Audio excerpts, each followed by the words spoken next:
Nama saya Sartini. My name is Sartini. I live in Sereng village with my husband and son. Sereng 1, Purwodadi.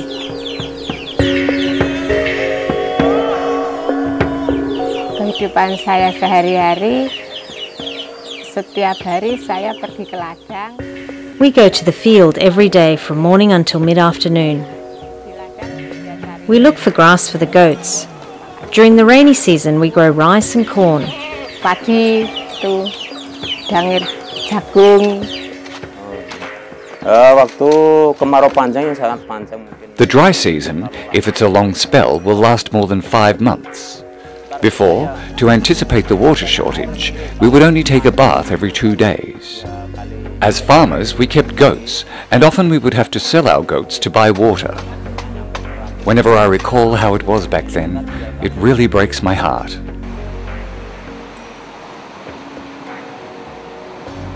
The tide started turning for Sereng almost a decade ago, when Dr. Ahmed Agus was studying for his PhD at Curtin University in Perth under an Australia Award Scholarship. His lecturer encouraged him to tackle the problem of how to provide power to remote communities scattered across Indonesia's 17,000 islands. The technology that I worked for my PhD was about hybrid power system, and then adapted to this special location where water is the highest priority. So we bring the technology to provide water.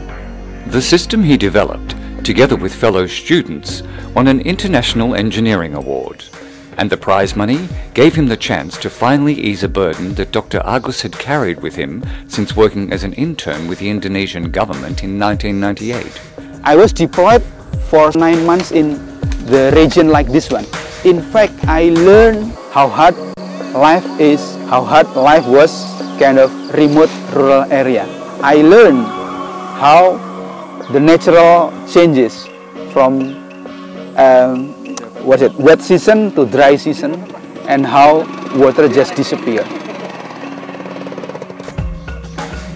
Now, working as an engineering lecturer, Dr. Agus devised a practical course for final year students where they help communities like Sereng with building and maintaining solar-powered water pumping systems based on the award-winning design. They are come from different background: engineering, social science, medicine, and agriculture, and others. They live together with the local community, and then they start to mingle with local community, thinking about how to solve the problem with the local community. Back in Sereng, water is now available closer to people's homes, and it's more reliable year-round. This saves people time in fetching water and money in paying for expensive water tankers. And we knew that the water is a basic needs. Once we can provide the basic needs, then people can start to think about other things. They can start to think about how to generate income, additional income from activities like entrepreneurship and others. Ada waktu luang sekarang itu saya gunakan untuk membuat. Now that I have more time, I produce banana chips. I sell the chips at the food store, but some people buy them directly from my house. My son's education is important to me because he needs to move with the times. I will need to sell about 10 packets of banana chips to pay for his transport to college every day. Kalau sehari-hari perlu ya kira-kira 10 bungkus untuk transportasi anak saya setiap hari. With water now being less of an issue, people here are also thinking about how to attract tourists to this beautiful spot. Saya berharap kalau ada turis-turis yang datang. If tourists come, I hope they will be interested in my banana chips and that they would sell well.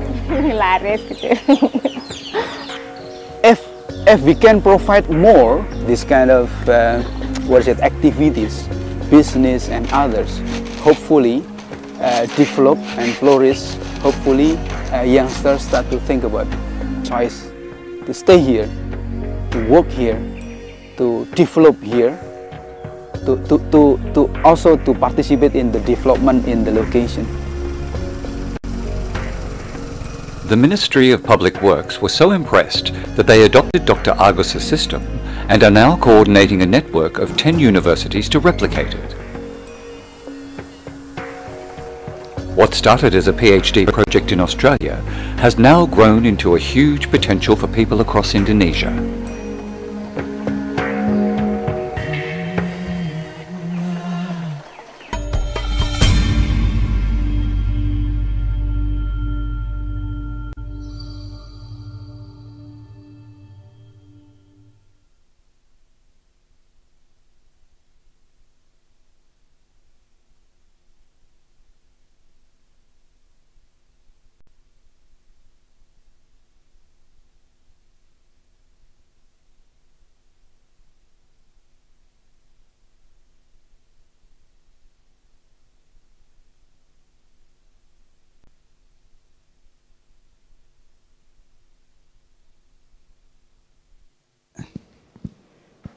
Ketika Anda menjadi seorang engineers, nanti juga Anda wajib memiliki wawasan yang lebih luas, dan salah satunya ini adalah conceptually sustainable development itu sendiri. Ya. Kenapa? Karena disinilah nanti Anda bisa membawa pada level policy, bisa memperjuangkan ide dan seterusnya. Ya. Di tahun 87 UN tentang sustainable development itu sendiri, mereka punya project, punya program, dimulai dari Brundtland Report ini. Apa itu sustainable development? Itu kira-kira paling gampang adalah ketika kita membangun, tidak melupakan bangunan untuk anak-anak dan cucu-cucu kita nanti ke depan. Artinya apa? Tidak semua resources kita ambil, kita habis-habiskan. Nah, komitmennya itu ada kira-kira seperti ini. Dimulai dari sejak MDG ya, Millennium Development Goals yang berakhir tahun ini 2015. Setelah berakhir gimana? Apakah sudah tercapai semuanya? Ternyata belum. Maka dilanjutkan dengan SDG Rio Plus 20 and Beyond tadi ya. Itu paling tidak ada 4 bidang, yaitu sustainable transport. Kita semua di Jogja ini juga sudah mengalami konsep sustainable transport yang tidak sustain gitu. Iya toh? Jakarta, Bandung sama aja semuanya macet gitu ya. Ini case-nya, disinilah salah satu perhatian di sana. Ya. Bagaimana agar transport itu baik, sustain, intinya semua orang bisa mobile dan seterusnya.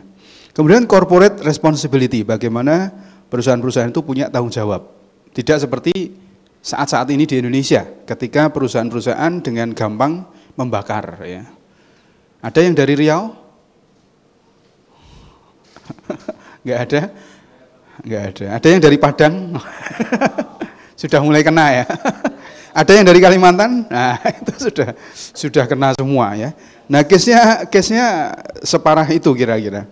Sustainable energy itu yang sedang kita diskusikan, education kita sedang melakukan itu. Dengan kekuatan education harapannya kita bisa berjalan.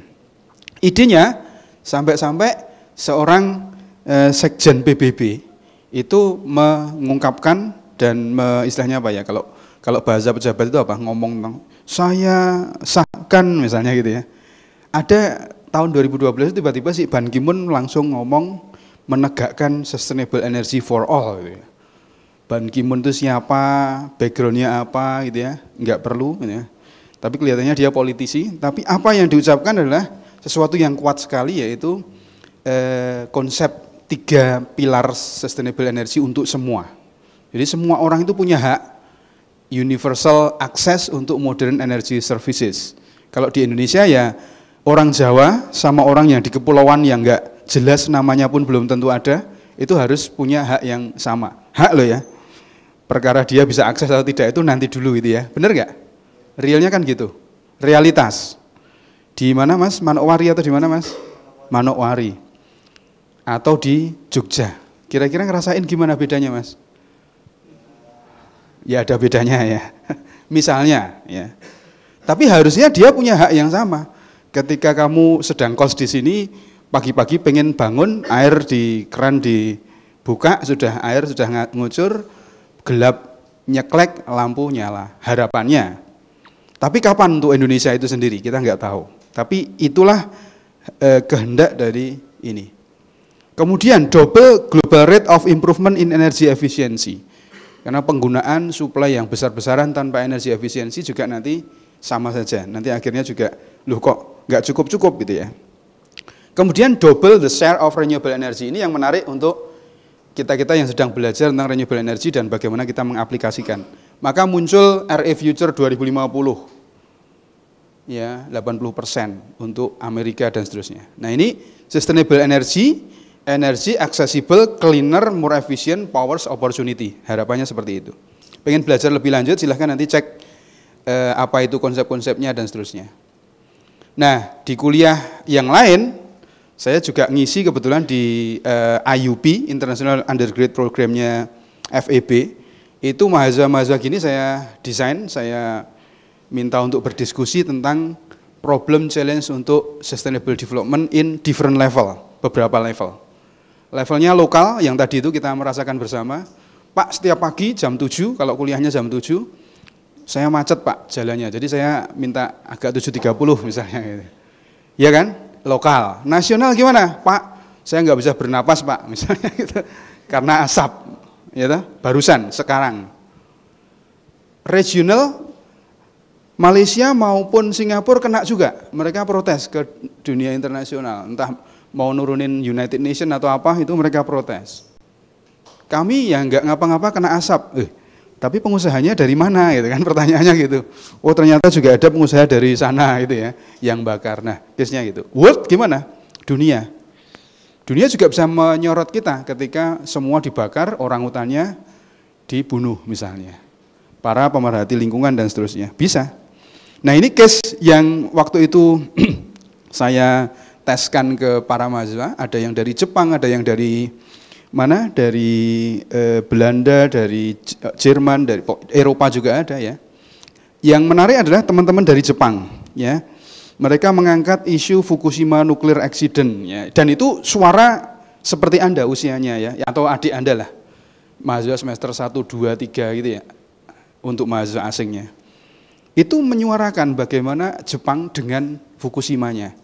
Pertanyaan pertama, kalau mau gimana sih suaranya anak muda gitu.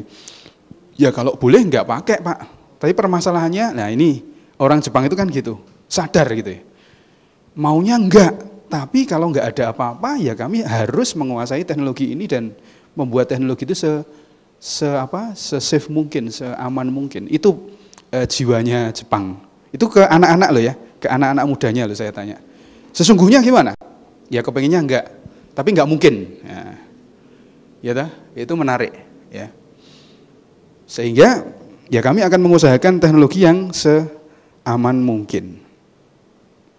Ini saya akan memutar satu lagi video, yaitu tentang bagaimana Jepang, karena tadi kita bicara tentang tadi ya, Miyako, mana Miyako? Miyako Island.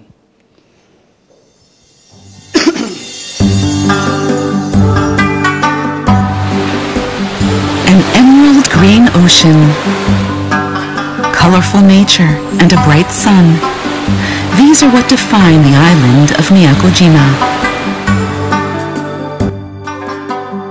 Here you will find many initiatives designed to protect the island's rich nature and environment, a promise made in the declaration of Eco Island Miyakojima.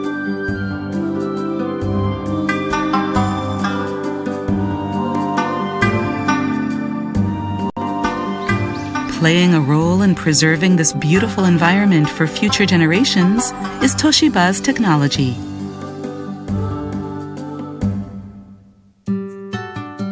Miyakojima is an official environmental model city. As a remote island, it faces some challenges.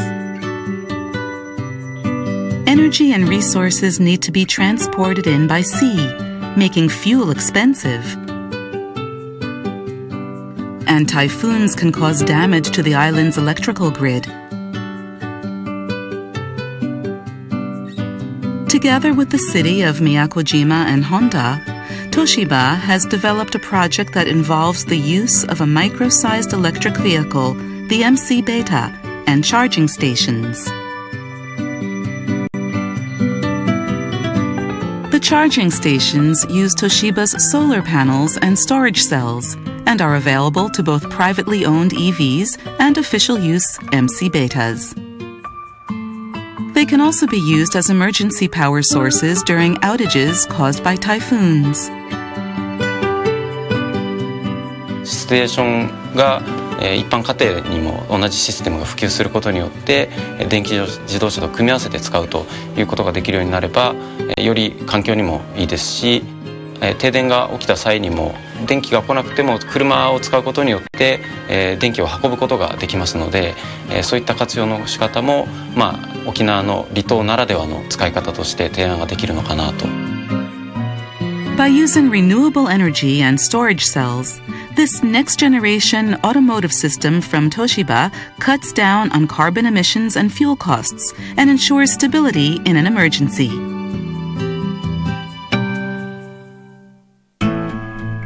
Southwest of Miyakojima is Kurimajima, a tiny island that is home to about 100 households.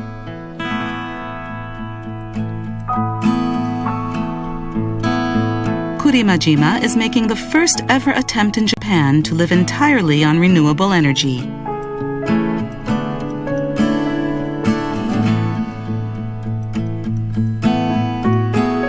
Solar panels, large capacity storage cells, and an energy management system play a role in sustaining this lifestyle. Energy generated during the day is stored in cells and supplied during the night. This measure has helped the island become self-sufficient. 国内でも非常に先進的な取り組みをやってまいりました。今、実証の段階はほぼ終わりまして、実用化あるいは事業化へというそれぞれの事業を進んでおります。地球規模のですね、CO2 の削減という大きな国の目標を私どもは支援ができると。そしてこのシステムが世界中で利用できるということであれば非常にありがたいとそう思っています。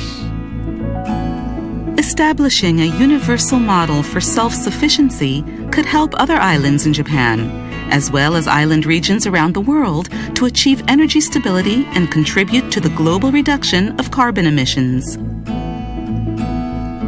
Toshiba's technology will continue to innovate towards a safe, secure, and more comfortable way of life.